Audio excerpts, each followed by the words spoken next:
السلام علیکم ورحمۃ اللہ وبرکاتہ۔ اللہم صلی علی محمد عبدک ورسولک وصلی علی المؤمنین والمؤمنات والمسلمین والمسلمات رب اشرح لی صدری ویسر لی امری واحلل عقدۃ من لسانی یفقہوا قولی ربی زدنی علما نافعا۔ آج کا ہمارا ٹاپک ہے معاشرے میں زندگی گزارنے کے سنت اور آداب۔ سب سے پہلی سنت یہ ہے سلام کرنا۔ حضور علیہ الصلوۃ والسلام نے ان کی بہت بڑی تاکید فرمائی ہے، اس میں آپس میں محبت بڑھتی ہے۔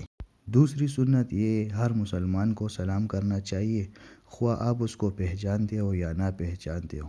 یہ اسلامی حق ہے، کسی کا جاننا اور شناسی موقوف نہیں۔ تیسری سنت یہ ہے کہ آپ بچوں کو بھی سلام کریں۔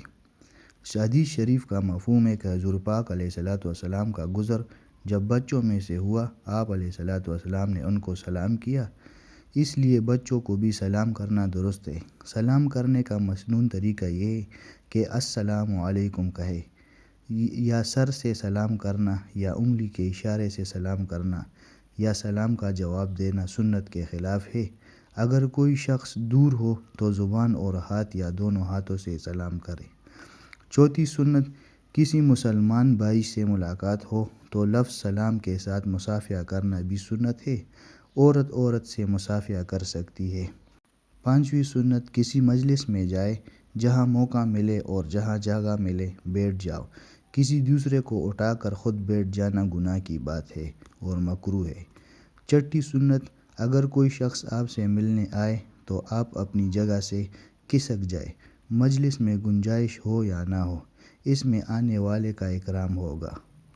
ساتویں سنت کہیں اگر 3 آدمی ہو، ایک کو چھوڑ کر دوسرے سے سرگوشی کی اجازت نہیں ہے، خواہ مخواہ اس کا دل رنجیدہ ہوگا، اور مسلمان بھائی کا دل رنجیدہ کرنا بڑا گناہ اور مکروہ ہے۔ آٹھویں سنت کسی کے ہاں جانا ہو تو اس سے اجازت لے کر اندر داخل ہونا چاہیے۔ نویں سنت اگر جمائی آئی تو سنت یہ ہے کہ اس کو روکنے کی پوری کوشش کی جائے۔ اگر بند نہ ہو پائے تو بائیں ہاتھ کی پشت منہ پر رکھی جائے، ہاں ہاں کی آواز نہ نکالے، کیونکہ حدیث میں منع اور ممنوع ہے۔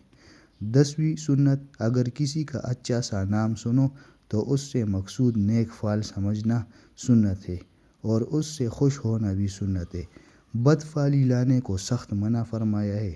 راستے میں چلتے چلتے چینک آ گئی تو یہ سمجھنا کہ یہ کام نہیں ہوگا، یا کوا بولا یا بندر نظر آ گیا تو اس سے آفت آنے کا گمان کرنا گناہ ہے اور گمراہی کا عقیدہ ہے۔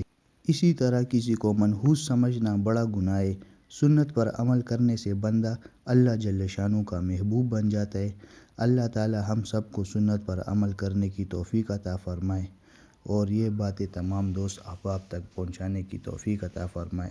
وآخر الدعوانا الحمد للہ رب العالمین۔